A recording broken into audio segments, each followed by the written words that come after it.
गजा के नाम से जाने जाने वाले ड्रोन्स अब अब्राहम लिंकन को निशाना बनाएंगे। जी हाँ, बिल्कुल, ईरान के तबाहकुन ड्रोन्स इस वक्त फ़िज़ाओं में हैं और अब्राहम लिंकन की पूरी निगरानी में मसरूफ़ हैं। आमिर रज़ा से बात करते हैं। आमिर भाई, ईरान के कुछ ड्रोन्स हैं जिनका नाम गज़ा है, मतलब उन्होंने गज़ा नाम रखा हुआ है, वो इस वक्त फ़िज़ाओं में है। अब्राहम लिंकन की भरपूर निगरानी की जा रही है कि वो इस वक्त कहाँ पे है। इन ड्रोन्स की खसूसियात क्या हैं और क्या ये सिर्फ सर्विलेंस ड्रोन्स है या निशाना भी बना सकते हैं अब्राहम लिंकन? ये सबसे पहली बात यह है कि सुबह मैंने आपसे जब एक वीलॉग पर बात कर रहे थे तो मैंने आपसे कहा था कि पहला सरप्राइज़ बॉक्स खुला है जिसमें से जो है रशियन हेलीकॉप्टर्स जो थे वो निकले थे। वो पहला सरप्राइज़ बॉक्स था, ये दूसरा सरप्राइज़ बॉक्स है। और मैंने सुबह ही आपसे कहा था कि जैसे जैसे ये जो मशक़ें उन्होंने शुरू की हैं आबनाए हुर्मुज़ में, उसके बाद से सरप्राइज़ खुलेंगे। ये दूसरा सरप्राइज़ है। असल में ये ड्रोन टेक्नोलॉजी ईरान की अपनी बनाई हुई है। सबसे बड़ा सरप्राइज़ तो ये है, इनकी एक सीरीज़ है ड्रोन्स की, शाहिद नाम की। ये उसका सबसे बड़ा ड्रोन समझा जाता है। यानी ये इसको वैसे इसका नंबर है शाहिद 149, लेकिन इसका फ़लस्तीन में इसराइल पर जो हमला किया था गज़ा, उस वक्त पासदारान इस्लाम ने इसका नाम गज़ा रख दिया कि गज़ा के नाम से ये ड्रोन इसराइल में गिरेगा। अच्छा, ये वो ड्रोन है जिससे इसराइल भी खौफज़दा है। इब्राहिम लिंकन पे मैं आता हूँ, लेकिन ज़रा समझ लें कि इसराइल इससे क्यों खौफज़दा है। इसकी वजह यह है कि ये 35 से 40 घंटे तक प्रवास कर सकता है। बड़ी मतलब दुरानिया प्रवास विदाउट एनी रिफ्यूलिंग। बहुत दुरानिया प्रवास। ये एक बड़े साइज़ का जहाज़ नुमा ड्रोन है जिसके अंदर 13 मिसाइल हैं और 500 किलोग्राम बारूदी मवाद होता है। अब ये 13 मिसाइल और 500 किलो बारूदी मवाद, ये ऐसी चीज़ है, और अगर एक स्टेल्थ टेक्नोलॉजी के ड्रोन्स के अंदर मौजूद हों तो वो किसी भी मुल्क के लिए ख़तरा हो सकते हैं। अब ये 2000 किलोमीटर का सफ़र तय कर सकता है। अब 2000 किलोमीटर का मतलब है इसराइल। बिल्कुल। अब आप पहले देखें, आबनाए हुर्मुज़ में खड़ा है इब्राहिम लिंकन, आबनाए हुर्मुज़ के साथ है, वो इंटरनेशनल पानियों के अंदर, लेकिन आबनाए हुर्मुज़ की बिल्कुल वो मशरक़े वस्ता के करीब जो पानी है ना, एक तरफ रेड सी है, हाँ, एक तरफ बहरे हिंद है, उनके दरमियान में हाँ जी, यहाँ पे है। और ये आबनाए हुर्मुज़ के साथ खड़ा है, तो ये इसराइल तक जा सकता है ड्रोन, तो वहाँ तक क्यों नहीं जा सकता। और जिस पर 13 मिसाइल लोडेड हैं। यानी ये एक ऐसा ड्रोन है जो ईरान की अपनी टेक्नोलॉजी है। ये एक ऐसा ड्रोन है जिसकी स्टेल्थ टेक्नोलॉजी है। ये एक ऐसा ड्रोन है जिस पर 13 मिसाइल हैं और 500 किलोग्राम बारूदी मवाद है। तो ये ख़तरा है उन तमाम इलाक़ों के लिए जो कि इसराइल के ज़ेरे इंतज़ाम हैं, और उन तमाम जहाज़ों के लिए जो अमेरिका के ज़ेरे इंतज़ाम इस वक्त बहरा हिंद में, बहरा अरब में आबनाए हुर्मुज़ के साथ खड़े हैं, जिसमें सबसे बड़ा जहाज़ जो है वो अब्राहम लिंकन है। तो ये गज़ा नामी जो सरप्राइज़ है ये आ गया है सामने। ये ड्रोन है, और ये ड्रोन विदाउट पायलट, आप सब ड्रोन तो खैर सब समझते हैं। इसकी दिलचस्प बात यह है कि विदाउट सैटेलाइट ये जो UCAV है, UCAV जो अटैकिंग ड्रोन्स होते हैं उनके मतलब है ये सर्वेलेंस वाला ड्रोन नहीं है। यानी ये अटैकिंग ड्रोन है। अटैकिंग ड्रोन है, और विदाउट सैटेलाइट इसको 2000 किलोमीटर तक कंट्रोल किया जा सकता है। ड्रोन आपको पता है कि आपके उसके लिए एक कंट्रोल सेंटर होता है जहाँ पर बैठ कर उसको कंट्रोल किया जाता है। खुद उसके अंदर मौजूद सेंसर्स और कैमरास आप तक रिपोर्ट पहुँचा रहे होते हैं। ये 2000 किलोमीटर तक आपको सारी तफसीलात भी बता सकता है, और किसी जगह पर भी खुदकुश हमला कर सकता है।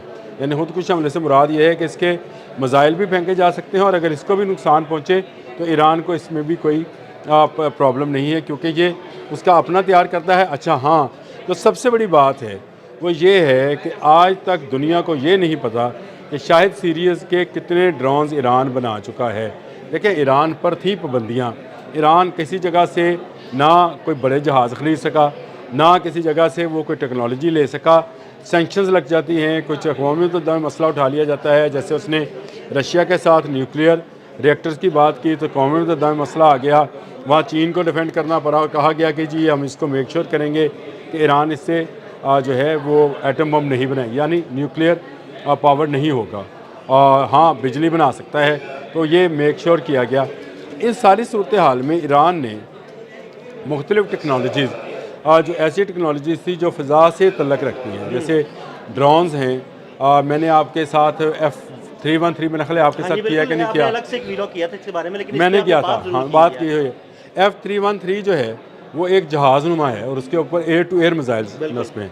इसी तरह ये जो ड्रोन है इसमें एयर टू सरफेस मिसाइल्स हैं। ये 13 मिसाइल जो हैं ये 500 किलोग्राम बारूदी मवाद लेकर ये दुश्मन पर झपटते हैं और ये कई एक तादाद मतलब इनकी तादाद का अंदाज़ा ये सैकड़ों की तादाद में भी हो सकते हैं। मतलब अगर सैकड़ों की तादाद में ये ड्रोन्स उड़ें और अब्राहम लिंकन की तरफ सफ़र करें तो अब्राहम लिंकन कितने ड्रोन्स रोकेगा? ये मैं आपको कहता हूँ, इसके साथ 7 जहाज़ हैं इंटरसेप्टर्स जो मुख्तलिफ मिसाइल्स को रोकते हैं। जो इसराइल के ख़िलाफ़ स्ट्रेटजी थी ईरान की वो इंतहाई कामयाब रही थी और कामयाब इसलिए रही थी कि उसने मल्टीपल जो अटैक मिसाइल्स थे उनको फेंका था, जिससे उनका जो अपना आयरन डूम था वो नाकाम हुआ रोकने में। कुछ को रोका, कुछ को नहीं रोक पाया, मसरूफ हो गया, कुछ को रोक पाया, कुछ उसको तोड़ते हुए निकल अच्छा इन ड्रोन्स को जो कि स्टेल्थ टेक्नोलॉजी के हों इनका क्रॉस रडार सेक्शन जो है वो बड़ा मजबूत होता है, यानी इनको देखना मुश्किल होता है और अगर ये कुछ नज़र आएंगे कुछ नज़र नहीं आएंगे। अगर बड़ी तादाद में ये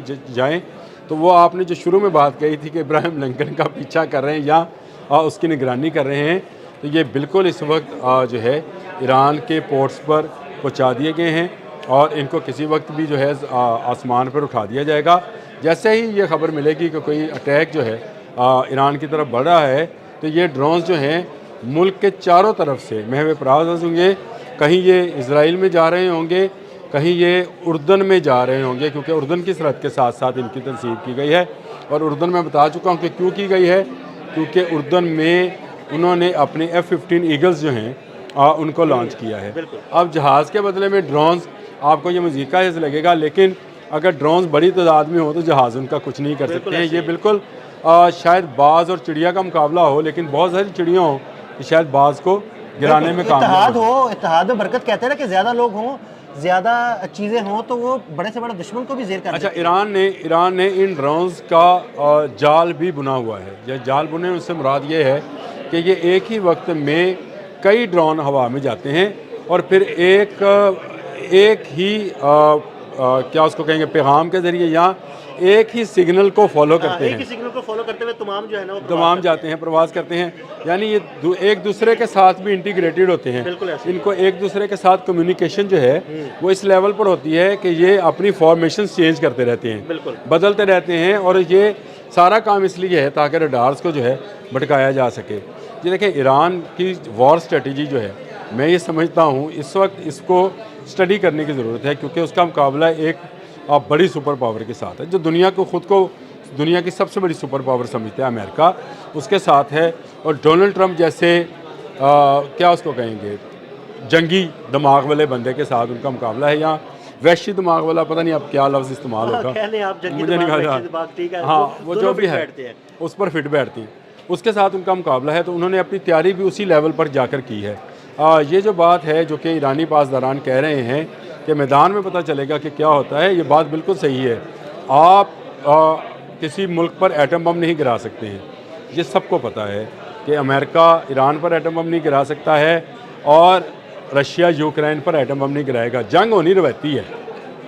हो सकता है आपका टोमाहॉक मिसाइल बहुत ही ज़बरदस्त हो, बड़ा एक्यूरेट हो, बड़ा तेज़ रफ्तार हो, इंटरसेप्ट ना हो सकता हो, लेकिन अगर एक टोमाहॉक के मुकाबले में 15 दूसरे मिसाइल आ जाएं तो फिर आपका टोमाहॉक जब गिरेगा तो गिरेगा, वो 15 भी तो हिट करेंगे, 15 में से 15 ना करे तो 2 कर जाएंगे, और अगर 2 भी कर दो तो नुकसान पहुंचाते हैं ना। अगर आपका एक मिसाइल भी इब्राहिम लिंकन को लगता है तो ये दुनिया का सबसे बड़ा एटमी रिएक्टर से चलने वाला जो जहाज़ है वो गया, बहरी जहाज़ गया। ना सिर्फ ये डूबेगा बल्कि अमेरिका की साख, अमेरिका का नंबर 1 होना, अमेरिका की सुपर पावर का क्लेम करना, अमेरिका का दुनिया को आंखें दिखाना, ये सब खाक की तरह जो है वो समंदर बोस हो जाएगा, यही कहा जा सकता है। हाँ, समुंदर बुर्द हो जाएगा।